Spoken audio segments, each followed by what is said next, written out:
Zach, thank you. Well, if you're having a hard time trying to find a job, Tiffany Daniels from Workforce Solutions says you're not alone.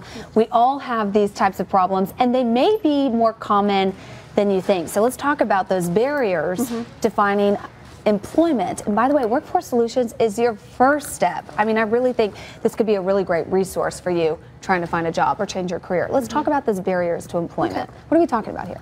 There are several barriers to employment, and a lot of, for each person, they're very personal. So it's not a matter of needing to feel guilty or bad about any of the things. You're looking for a job. So the best thing to do is honestly look at what can you bring to the table, and maybe what are some challenges that you have that you can address before you get in front of a potential employer for that interview. Yeah, what kind of challenges are we talking about, or that you guys see over at Workforce Solutions? I mean, there are kind of a handful that we look at. The first is limited job skills. It's kind of the basic that most people think. You're looking at a job description. It's, can I do this job? Do I have the background, either the education or the skills in the past? Have I done something similar? And, honestly, you probably should not be looking at jobs that are so far-fetched from what you've done. But just because if you fit all 9 out of 10 and there's one, look at honestly, what does that skill mean? Is there something that I can do quickly to address that? And if not, have I done something similar that really shows that I'm able to learn that skill quickly, so the employer doesn't feel that just because they can't mark that checkbox immediately, I'm not a good fit. Is being overqualified on the opposite end of the spectrum, is that a problem too sometimes? We've seen it. We've seen people kind of use, employers use that as a reason to not hire.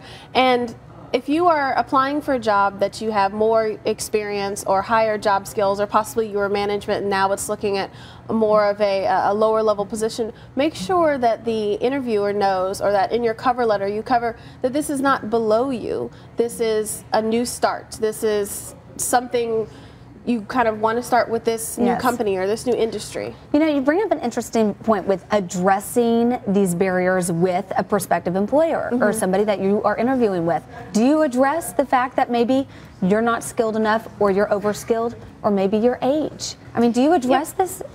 You do. I mean, there are certain things, as for instance, age.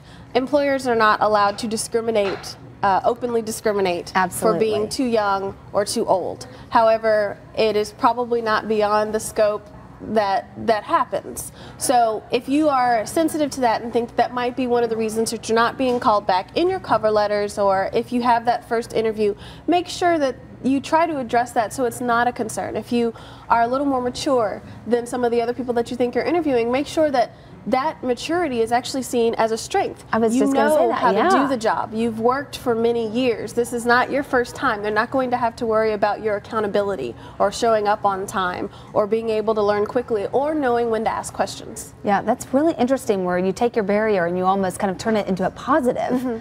Why the employer should hire you. Yes. Okay, so you were saying age discrimination or lack of education or skills, but these are things that the Workforce Solutions can help you with other skills training or whatnot. Tell us where y'all are located and how we can start taking advantage of this. Sure. We have 3 locations, one on Airport Boulevard across the street from Highland Mall, one on Burleson Road co-located with Goodwill, and one co-located with the ACC Eastview campus.